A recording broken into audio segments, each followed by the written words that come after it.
এক বুজুর্গের কথা শুনেন, কিতাবে আমরা পড়ছি। এক আল্লাহওয়ালা ব্যক্তি যাচ্ছিলেন, তো উনার সামনে এক যুবক খুব অহংকার করে হাঁটতেছিল। তো উনি বললেন, যুবক, জমিনে অহংকার করে হাঁটো না, বিনয়ের সাথে হাঁটো। তো ওই যুবক উনাকে ধমক দিছে, হে মিয়া, চেনেন আপনি আমি কে? আমা তা'লাম, আপনি জানেন? আতা'রিফুনি মান আনা, আপনি চেনেন আমাকে, আমি কে? কথা বললেন।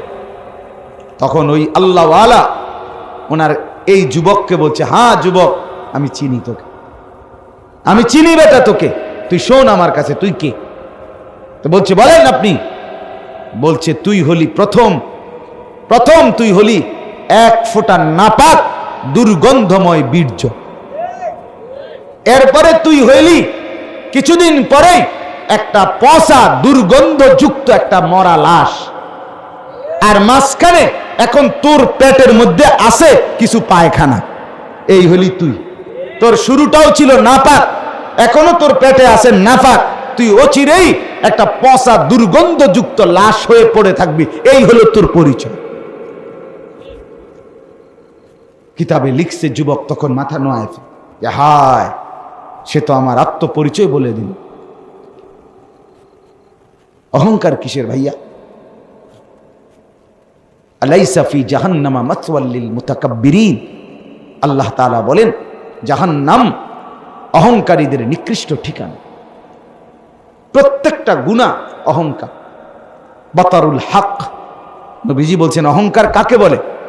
নবীজি বলছে বাতারুল হক, হককে গ্রহণ করতে অস্বীকার করা, আল্লাহর হুকুম রাসূলের তরিকা মানতে অস্বীকৃতি করা, এটাই অহংকার। আর আল্লাহ বলছে অহংকারের ঠিকানা, গন্তব্য জাহান্নাম। জাহান্নাম ওয়া গামতুন নাস। আর 2 নাম্বার অহংকার হলো অপরকে তুচ্ছ-তাচ্ছিল্য করা, নিজেকে বড় মনে করা। 1 নাম্বার হলো হক মানতে অস্বীকার। এখন নামাজের ওয়াক্ত, আজান হচ্ছে, আল্লাহ ডাকছে, হাইয়া আলাস সালাহ, বান্দা তোকে আমি বানিয়েছি, তোকে আমি ডাকছি, তুই বললা না আমি যাব না।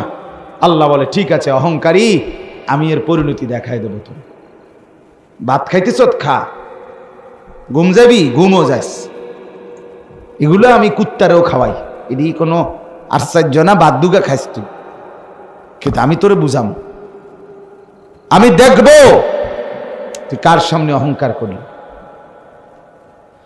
আল্লাহ আমাদেরকে মাফ করে দেন। এতগুলো কথা বলার এবার উদ্দেশ্য কি? এটাই আমার শেষ অংশ বয়ানের। এতগুলো কথা বলার উদ্দেশ্য হলো, যুবক, বাপ, মুরব্বী, পর্দার আড়ালের মা বোন, সবার কাছে অনুরোধ, নিজের জীবন গুনার উপরে জমিয়ে রাখা ঠিক না। আর এটা যদি আপনি বুঝেন, বিবেক যদি জাগে, এক বিন্দু অনুশোচনা অনুভূতি যদি জাগে, তো নিজেকে বদলানোর চেষ্টা করেন। আর এই বদলানোর একটা সুযোগ মাহে রমজান। বলেন আলহামদুলিল্লাহ। ভাইয়া, তুমি যদি চেষ্টা করো বদলাইতে পারবে। তুমি দেখো, একটু ভালো হয়ে দেখো, একটু চরিত্রবান হইয়া দেখো। আমি আবারও বলি দোস্ত, সমবয়সীদের আড্ডায় নিজের পরিচয় খুঁজে পাইবা না। সমবয়সী বন্ধু, এক ক্লাসের, এক সাইজের, এক হমান্না, এরা কোনোদিন আলোর পথ দেখায় না। খুবই কম, খুব কম। সমবয়সী নষ্ট করে দেয়, এটা নিয়ম। এই জন্যই সর্বযুগে আল্লাহ তাআলার নিজাম যে ওয়াত্তাবি' সাবিলা মান আনাবা ইলাইয়া, আল্লাহ নিজে বলছে আমার বান্দা অনুসরণ করো তাকে, আমি আল্লাহর দিকে ঝুঁকে আছে, যে আমার বন্দিগি যে করছে, তোমার চাইতে বড়, তোমার চাইতে আল্লাহওয়ালা, তোমার চাইতে মুত্তাকি, তোমার চাইতে ভালো নামাজি, তোমার চাইতে বেশি চরিত্রবান, তার এরকম বড় কাউকে তুমি অনুসরণ করো, তাইলেই জীবনে তুমি আলোর পথ পাইবে।